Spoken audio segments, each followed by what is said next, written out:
So go into this. Why has it done that? Click on that one.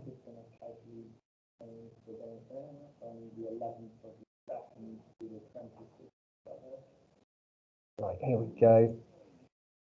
First page is excellent. Let's start here. So we're going to look at medicine through time, and we're going to start in the Middle Ages, and we're going to start with diseases and infections. And you already know what caused or what people blame disease and infection on during the Middle Ages. What do they blame it on? Miasma. Let's go in order, okay? You're 100% right when you say miasma. You said God. Excellent. So let's deal with the Christian bit first. So they blamed it on God, and they felt God was doing what? Punishing them. Yes, absolutely. So I'm going to highlight some key bits on the textbook, just so for when people rewatch this, they know what bits to focus on, and they can potentially make notes on their revision guides. So they believed that God sent illness as a punishment. We'll deal with hospitals in a minute. We'll go back to that idea. So what did the church promote as a way of trying to cure yourselves from diseases and infections? Prayer is one. Good. Flagellant yourself. Absolutely. So you could punish yourself to show God that you are truly sorry. And you've just said it there, Adam. You could go on a pilgrimage. So there are three things there that the church would promote to try to encourage healing. You could pray lots because God has sent it as a punishment. You can go on a pilgrimage, or you could flagellant yourself. That's something that the church didn't like as time went on, but nonetheless, it was a religious approach to dealing with sickness. Now, whose ideas did the church value that weren't necessarily religious ideas? Galen and Hippocrates, excellent. Okay, we're going to talk about them in a little bit more, but Galen and Hippocrates were respected throughout the Middle Ages. The church promoted those guys as what? Fathers of medicine. Old fathers, yeah, the grandfathers of medicine and the old masters, absolutely. So, again, I'm going to talk about Hippocrates and Galen in a bit more depth in a moment, but their ideas were promoted as the only alternative idea you could have for diseases and infections. You either believed in the church's version of disease and infection, or you could potentially follow Hippocrates' ideas of the four humours and Galen's ideas of the theories of opposites. Don't let me forget to talk about them. I want to talk about them specifically in a bit. So, you could argue that the church didn't necessarily have a positive impact on disease and infection in the Middle Ages, and you'd probably be right. But it did have an impact. What did the whole church set up, which is still being used today? Hospitals, both of you, well done. And if we look at hospitals just up there, the church during the Middle Ages were one of the first organisations to set up hospitals. And that's an important step forward. But unfortunately, keeping in with the church's ideas about illness, hospitals were places of care and not cure. That's the big thing, okay? Nobody was really cured in a medieval hospital. They were in some ways, but the church believed that you should look after the patient and pray lots whilst you're in hospital, and God would do the healing, just like in Jesus' time. Being looked after would help, but not as much as it could have. It was the clean one. Yeah, it was the rest. You would be in a hospital. It's relatively clean compared to your normal lives. You would get to rest. People would look after you. You ate well. You drank well, and all of that promoted a sense of healing. You felt better when you left hospital, whether you've been cured or not. You felt better, and as a result of that, people felt that they had been cured. So hospitals were important to develop throughout the Middle Ages that the church was very much involved in. Good. So let's have a little think specifically about Hippocrates. So we've mentioned that the church allowed Hippocrates' ideas, Hippocratic and Galenic ideas.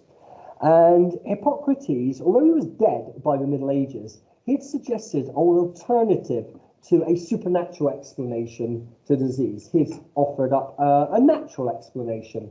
What theory? Four humours. And hopefully you remember what the four humours were. phlegm, black bile, yellow Yes, bile. black bile and yellow bile, blood and phlegm. Excellent. And Hippocrates suggested that we were healthy when those humours, those liquids, were in balance. And when they became unbalanced, we became sick. Now, that's not right, is it? No, But it's an important theory nonetheless, because what does it do to medicine? it advances it. Step forward. It advances it, it makes it step forward, it moves it away from the Supernatural. God, the supernatural explanations. Because unfortunately, I don't think medicine is going to advance whilst you just believe that God is sending illness and all you have to do is pray to get over it.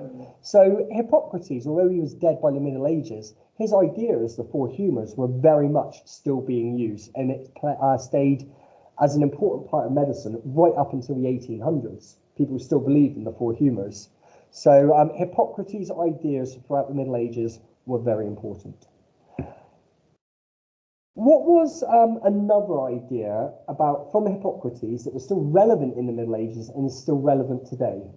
Hippocratic oath. Yeah. Well done. The Hippocratic Oath, excellent. And another one, which is still practiced when you go to see your doctor today.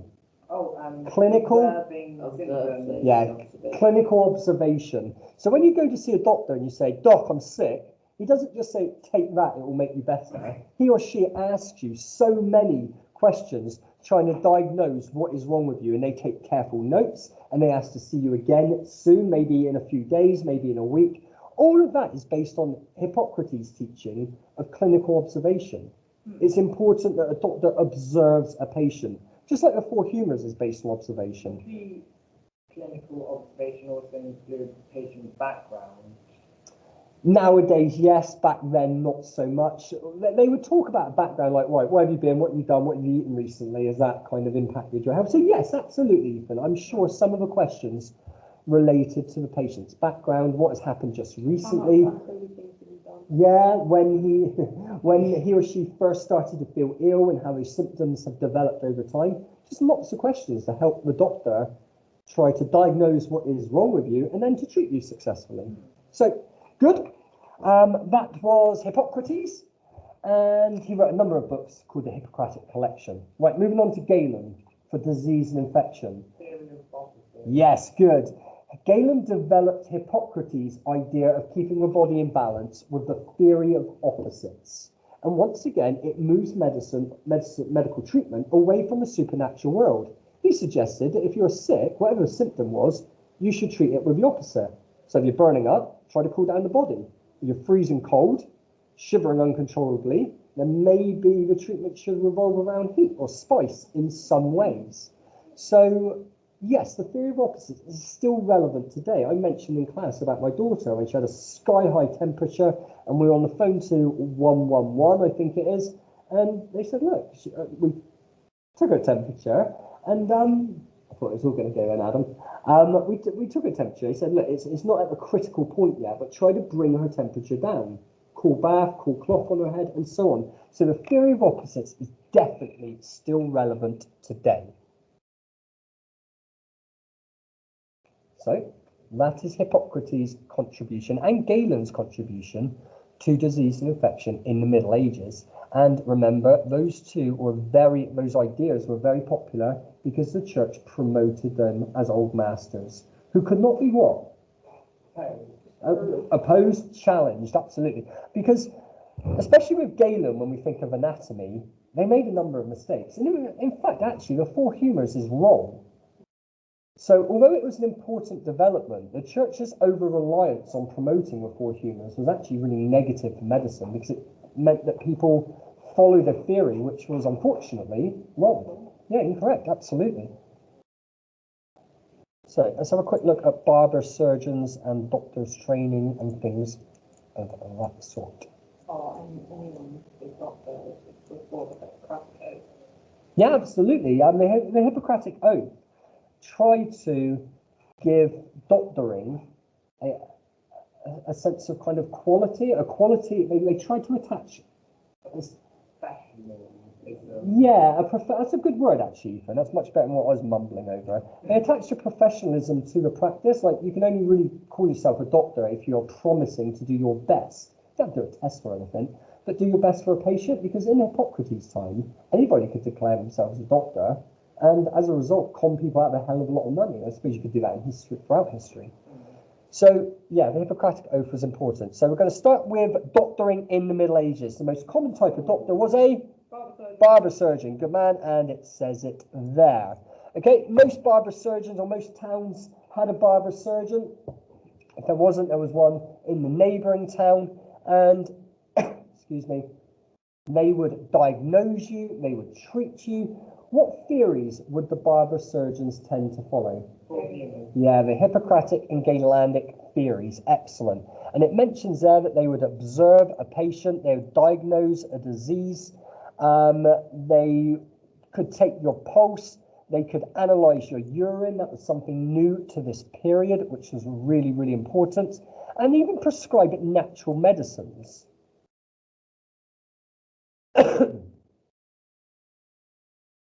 They would taste it rather than drink it, but yes. They went like down the gullet. You can imagine that, awful. So a barber surgeon was a very skilled individual, okay? And that's why they became the most common of all the doctors. And many of their treatments revolved around trying to balance your humours. If you had a toothache, oh, you've got too much blood, let me take some blood. And it says there, a common treatment for illness was bloodletting. You could use leeches. Absolutely. Remember, I think it was called a flea. Oh no, the whole thing's gone. I think it was called a flea, madam, where they could literally nail it into your vein, twist the tap one way, blood would flow, twist it the other way, and the blood would stop, literally like a tap. Okay, so bloodletting was an important method of trying to balance out your humours. It says purging there as bloodletting or purging. Purging could also mean, well, that's vomiting. I mean purging your bowels, giving you something that would work as a laxative that would bring on diarrhea, absolutely, to purge your bowels. So bleeding, blood or bloodletting, purging and vomiting were three methods that were promoted to balance your humours. It was things that many barber surgeons would prescribe for all sorts of different ailments. Again, if it's toothache, you've got too much blood, let me take some of your blood, balance out your humours, and it will relieve your toothache. Again, it was wrong, but it's still more of a natural belief, moving medicine away from those supernatural beliefs that kind of held it back. Mentions just there, they might make you vomit or go to the toilet, we mentioned, and remedies, this is important, were most of the time a combination between natural and supernatural cures, absolutely. Like giving you specific herbs with different star signs. Yeah, exactly that. Linking it to the star signs, or said, take this potion, which is made up of like natural elements, when the moon is high or in a certain position. Yeah, they would link it sometimes to astrology, charms, prayers. Yeah, absolutely. So a whole host of things. But a barber surgeon was very, very skilled. Okay. If you had a bit more money, you could go and see whom? A physician, a doctor that's come from where? A university-trained doctor, absolutely. Throughout the Middle Ages, for the first time, doctoring became a profession, in the sense that you could go to school or a university and be taught how to be a doctor.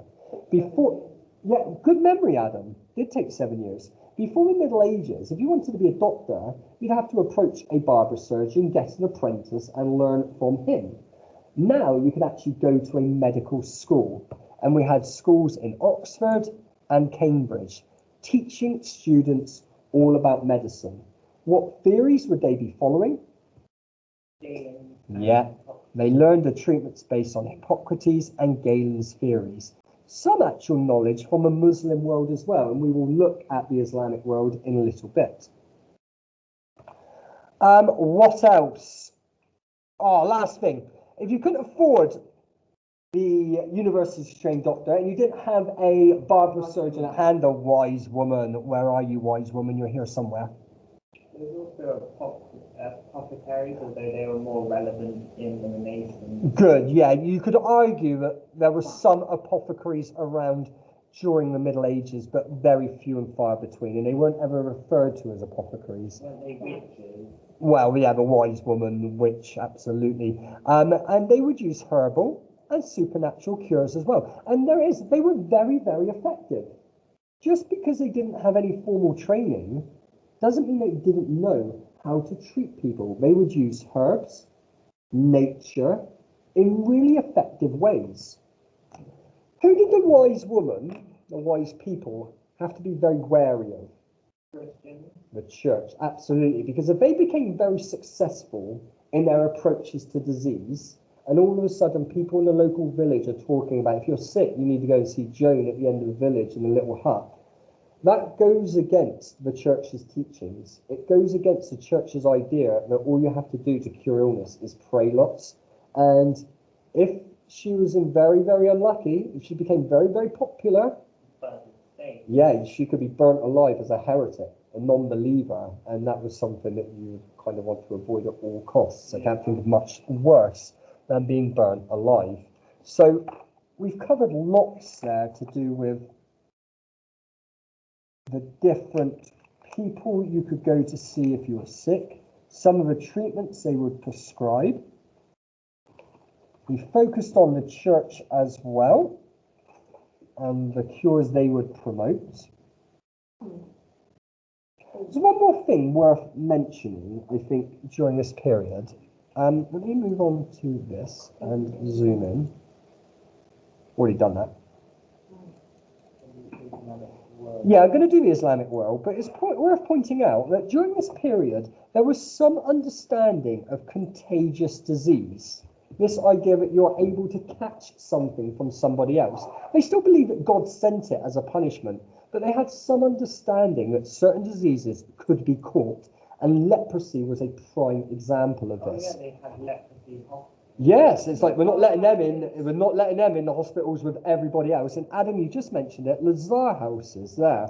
So their understanding of disease, although limited by the church and Galen and Hippocrates to a certain degree, there was some understanding of how disease spread. They didn't know why disease was spread, but they did know that you could catch some diseases from other people, and lepers were especially avoided. There was also venereal hospitals. Yeah, there were some venereal hospitals during this period, but not many. Again, they really started to develop during the Renaissance, but good memory nonetheless. So, did Christianity help or hinder medical progress during the Middle Ages? If you had to suggest one, you would say hinder, absolutely. But we could write a balanced argument, couldn't we? Yeah. Because the church did promote the ideas of Galen and Hippocrates, and that was a good thing. But on the flip side, the church only allowed the ideas of Galen and Hippocrates, and that was a bad thing. One of the things also that let the church down was their idea of a doctor. They didn't really see the doctor as a healer. And that's a bit of a problem, because there's a big place for doctors in medicine. Yeah. And the more they understand about diseases and different cures, the more they're able to treat them. And unfortunately, during this period, they weren't allowed to develop those ideas. But on the flip side, the church was responsible for setting up the medieval, not hospitals, the medieval training schools. The church was involved in many of those medical schools where doctors learnt the ideas of Hippocrates and Galen, but also religious practices as well, and how that tied in with medicine. Anyway, I think that is plenty for you. So let's have a quick look at Islamic medicine. I would definitely be revising this for your mock exam. Sometimes people ignore the Islamic medicine bit. They see it as somewhat insignificant, when actually it's really, really important. We overlooked some of the Islamic doctors in class. I think, yeah, unfortunately we do. Part of our study is very much European and British medicine, and as a result, some of medicine further afield, especially from China and India, there's some good stuff going on in there, is kind of ignored. And that's like our medicine topic. It's not the whole history of medicine. It's a small chunk of medicine that fits our exam board. So let's have a really quick look at the Islamic medicine. So in the Islamic world, they had a lust for knowledge, didn't they? So much so, what did they have in Baghdad? Knowledge Library of Books. Yes, where's that? That's down near the bottom, isn't it? The House of Wisdom. There you go. And that was one of the most important libraries, one of the largest libraries the world had ever seen at that time, which once again shows that the Muslim world, they had this lust for learning. They wanted to know more about the world they lived in. That's important, right? Especially for medicine. Yeah. Good. What else did they have in Baghdad? Greek manuscript. Yeah, well, it was a centre of translation. So they were trying to harness all of the knowledge from the old Roman and Greek worlds.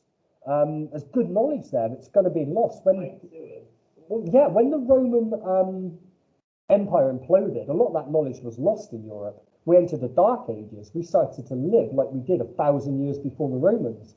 Like you said, the Romans used aqueducts and sewers. They had underfloor heating in the massive villas and everything else. When they went away, all that knowledge was lost. And the Saxons came along and they started to live in a thatched hut, maybe in one room with a fire in the middle. I'm thinking, like Brian now. Absolutely. I see what you're thinking. Such a good film. So this lust for learning, wanting to know, and even harvest and save some of the knowledge which is being lost in Europe, really kind of sets them apart from European cultures at this time. And then lastly, I think this is probably the most important aspect regarding their attitude towards disease and infection. They believe that their God, Allah, created disease, but they also believe that Allah created A cure. cure. Absolutely. For every disease, there is a cure. So scientists were encouraged to go off and discover those cures, something that was not happening in Christian Europe during this point. And as a result of this, ideas flourished. They really, really did. What else? They also set up hospitals. Where is it? There it is. But unlike the Christian hospitals of Europe, it is intended to treat patients and simply not care for them. Okay, so the Islamic hospitals are places of care, and Christian hospitals are places of care, not cure. Good, well done, really, really well done. And there are two doctors that we have highlighted. Avicenna, yeah, you are right. This is his Islamic name. It says there his European name is Avicenna, and Al-Razi was also known as Razis. I use their European names, but it's up to you. You will not get extra marks for using their Islamic names, so don't worry about stressing about trying to remember something that you might not know. So, why was Razis significant for the development of disease and infection in the Islamic world? What two diseases was it? Measles, yeah. He was able to prove that smallpox and measles were different diseases. Now, is this going to change the world? Probably not, but it's moving in the right direction, isn't it? And the techniques, the ideas that he used to prove that these two were two different diseases, he wrote about, which enabled other people to follow them. Communication is such an important thing for disease and infection. That spreading of knowledge. I love it. Love it. In Christian Europe, we are promoting Galen as this old master who should never ever be challenged. Just accept what is written in the book, because Galen and Hippocrates have done everything that's needed to have been done for disease. Yet here we are in the Islamic world, and Razis writes a book called Doubts About Galen.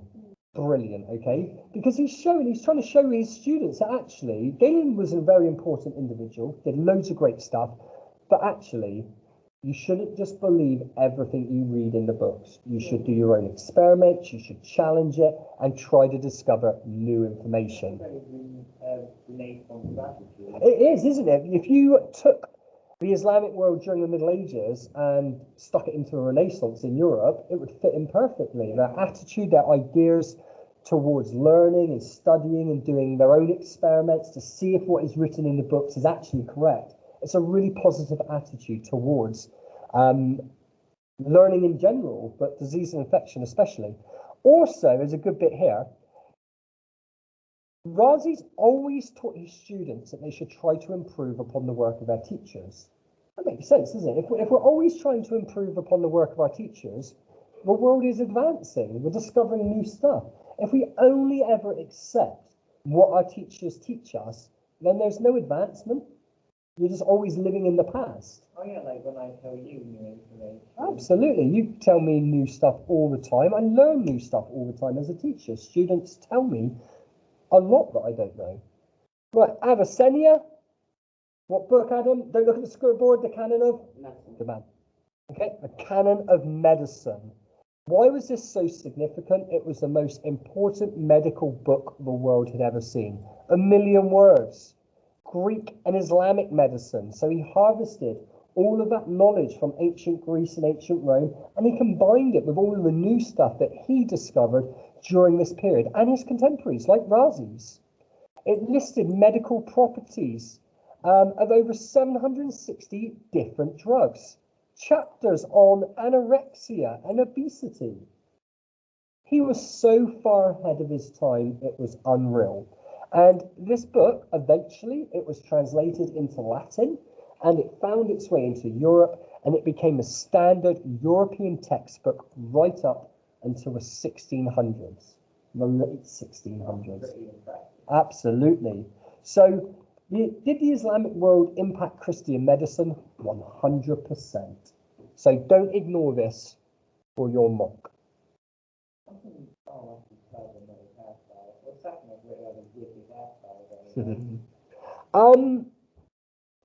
I am going to call it a day there, guys. I am sorry that we're not going to do a little bit more, but I do need to go and make a really important phone call. What we do next time, though, is we'll look at surgery and anatomy throughout the Middle Ages. We'll talk about Galen's book on